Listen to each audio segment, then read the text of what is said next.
Selamat siang Pak Rudi, saya Rehan Akeni Korifani dengan rekan saya Gigit Rugita. Kami ingin mempresentasikan hasil kerja kami mengenai final report marketing management tentang marketing strategi dari Loudmouth. Selanjutnya akan disampaikan oleh rekan saya Gigit Rugita. Baik, yang pertama adalah business profile. Loudmouth merupakan nama bisnis yang kami bergerak di sektor kuliner. Sesuai dengan namanya dalam bahasa Inggris, loaded diartikan penuh dan mouth diartikan mulut. Jika dipadukan memiliki makna mulut yang penuh. Dan berfilosofi bahwa ketika menyantap hidangan ini, maka para konsumen akan merasakan suapan yang penuh dan padat. Loudmouth memiliki produk berupa snack pack yang merupakan hidangan khas Australia, biasanya disantap sebagai makanan ringan.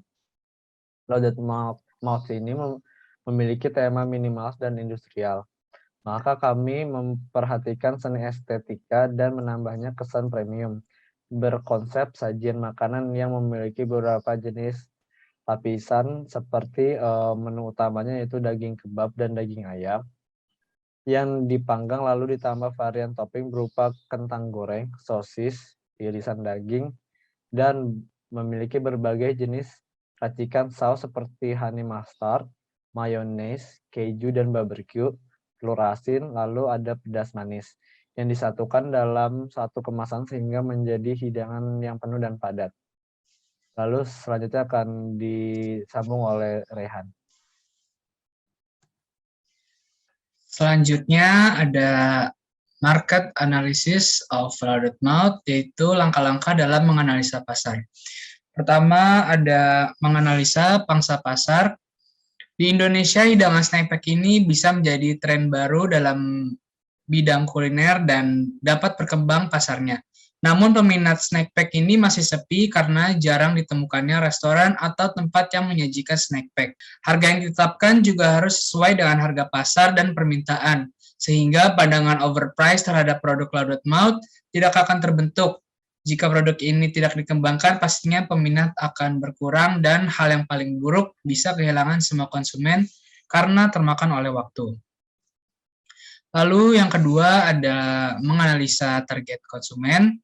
Langkah ini diperlukan untuk mengidentifikasi pelanggan yang berpotensial dalam memajukan penjualan produk yang dibuat. Pelanggan potensial ini harus kita capai untuk mendapatkan kepuasan dan loyalitas terhadap produk yang dibuat. Ada beberapa faktor untuk mencapai kepuasan dan mendapatkan loyalitas dari pelanggan, yaitu dengan mengetahui apa yang konsumen inginkan dan memilih target konsumen yang sesuai dengan kriteria pasar berdasarkan demografik, psikografik, behavioral. Lalu ada segmentasi pasar. Kami juga memilah pelanggan berdasarkan usia mereka dan target pemasaran utama kami ialah pelanggan yang berusia 17 sampai 30 tahun atau disebut juga generasi milenial. Status sosial juga salah satu karakteristik yang ingin kami capai, yaitu status sosial kelas menengah hingga kelas atas. Lalu yang terakhir ada menganalisa kompetitor. Restoran atau tempat yang menyajikan snack pack ini masih sepi dan belum banyak terlihat. Oleh karena itu, kami harus bergerak cepat untuk mengambil produk ini sebagai peluang dalam bisnis kuliner. Market Analysis of Loudmouth menentukan SWOT berdasarkan perhitungan metode IPA atau Importance Performance Analysis, menghasilkan besar data strength dan weakness bisnis Loudmouth berdasarkan data yang kami peroleh dari sebuah pertanyaan. Pertama yaitu strength. Kami memiliki strength yaitu ketahanan kemasan, keramahan pegawai, konsisten pada cita rasa hidangan, fokus pada proses penyajian, dan kualitas pelayanan. Lalu dari weakness, kami memiliki kekurangan yaitu harga yang kurang sesuai dengan kuantitas dan kualitas. Namun hal tersebut dapat kita pilih lagi dengan melakukan brainstorming bersama dengan anggota dari Loudmouth. Lalu ada opportunities. Kami tentu memiliki peluang mengingat bahwa persaingan masih belum terlalu ketat dan masih belum banyak yang melakukan hidangan snack pack ini. Lalu ada threats, yaitu ancaman dan risiko yang akan dihadapi louded mouth. Ancaman berasal dari pendatang baru ataupun bisnis yang sudah berjalan, namun ada juga risikonya yang harus kita hadapi berupa risiko keuangan, risiko persaingan, risiko bahan baku, dan risiko lainnya. Lalu selanjutnya akan disampaikan oleh rekan saya, Gigit Rugita. Oke, selanjutnya ada business environment of louded mouth, company microenvironment. Yang pertama adalah ada struktur perusahaan, yaitu terdiri dari RD, yaitu Research Development, Human Resource, dan Top Management, merupakan struktur manajemen yang mengatur segala perusahaan agar berjalan dengan teratur, lalu merekrut manajemen yang berpengalaman serta memiliki skill dalam bidangnya. Lalu ada accounting, merekrut akuntan yang berlulusan S1 akuntansi dan memiliki skill dalam bidangnya. Lalu ada purchase yang melakukan pembelian yang dibutuhkan untuk kegiatan produksi, contohnya alat dan bahan. Lalu ada marketing, melakukan pemasaran. Lalu yang terakhir ada operation, mengawasi seluruh kegiatan operasi agar berjalan dengan prosedur. Lalu yang kedua adalah ada rantai pasok, yaitu melakukan kerjasama dengan pemasok yang menyediakan bahan-bahan yang berkualitas. Lalu ada pelanggan, menargetkan pasar konsumen seperti masyarakat, keluarga, dan teman. Lalu yang terakhir ada kompetitor. Melakukan persaingan harus dilakukan dengan cara yang sehat, tidak menjatuhkan perusahaan lain.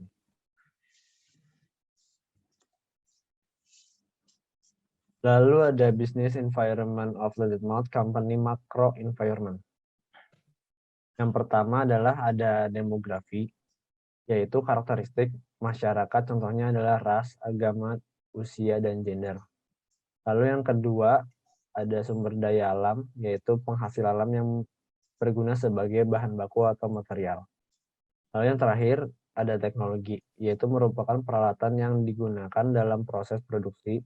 Alat yang kami gunakan tentu berkualitas dan menggunakan teknologi yang sederhana. Lalu selanjutnya akan disambung oleh Rehan.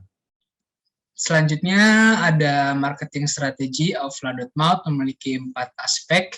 Yang pertama ada market segmenting, market targeting, differentiation, dan positioning. Yang pertama ada market segmenting. Segmentasi pasar yang dilakukan oleh louded mouth yaitu geographic segmentation berdasarkan lokasi penjualan, namun karena louded mouth hanya berfokus pada kota Jakarta, maka geographic segmentation tidak terlalu kami bahas di sini. Lalu ada demographic segmentation. Louded mouth dapat dinikmati oleh semua kalangan usia dari anak-anak sampai dewasa, tetapi louded mouth mengutamakan kalangan anak muda atau generasi milenial yang berumur 17 sampai 30 tahun. Lalu ada physiographic segmentation. Louded mouth diperuntukkan untuk pelanggan yang memiliki status sosial menengah ke atas. Hal itu dikarenakan harga yang kita tawarkan cukup bersaing dan juga untuk menjaga konsistensi dan kualitas yang kita sajikan agar nilai yang kita tunjukkan tidak memudar di mata para pelanggan. Lalu yang terakhir ada behavioral segmenting. Louded mouth akan mengelompokkan dari sikap pembeli berdasarkan dari seberapa sering dan seberapa jarang para pelanggan membeli produk kami. Lalu yang selanjutnya ada market targeting. Kami menargetkan pada segmentasi demografik dengan menekan penjualan usia kalangan 17 sampai 40 tahun. Kami juga menetapkan pada segmen physiographic yang memiliki status sosial menengah ke atas, serta pelanggan kantoran karena louded mouth akan sangat cocok dimakan pada waktu makan siang bersama teman dan kerabat. Kami juga membagi kelompok berdasarkan seberapa sering pelanggan dalam melakukan repeat order terhadap produk kami. Dengan begitu, kami akan memfokuskan dan memberikan penawaran khusus bagi pelanggan yang loyal untuk menambah brand equity. Selanjutnya ada differentiation, menyajikan dengan rasa royal, memberikan kuantitas yang banyak untuk merasakan sensasi mulut yang dipenuhi oleh berbagai macam daging dan kentang dan terdapat sensasi meleleh di mulut.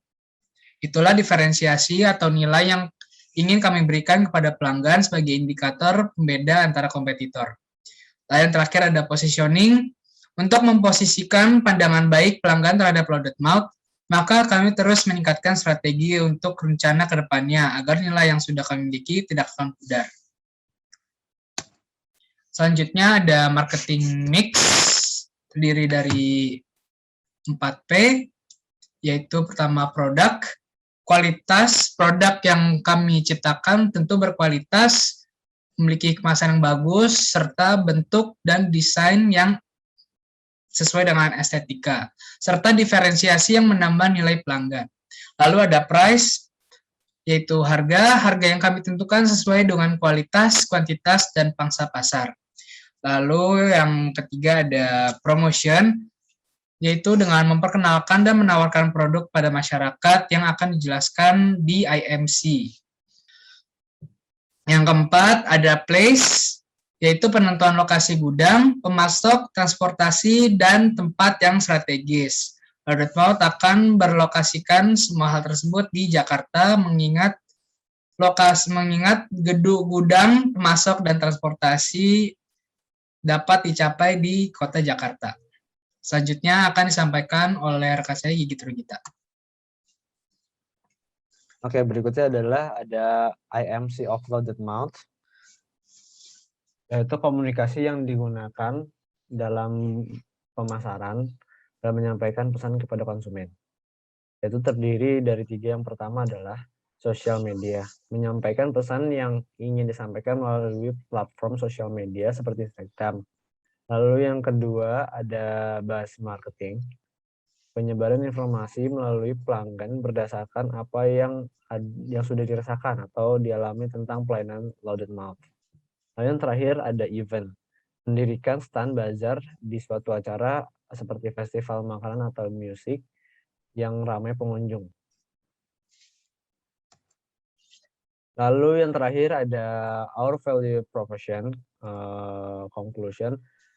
Loaded mouth hadir untuk memperkenalkan jenis makanan terbaru kepada masyarakat Indonesia yang menawarkan sensasi sopan yang berbeda dari jenis makanan lainnya. Sekian dari kelompok kami. Untuk video produk dapat disaksikan di link atas kanan. Sekian dan terima kasih. Oke, stop recording.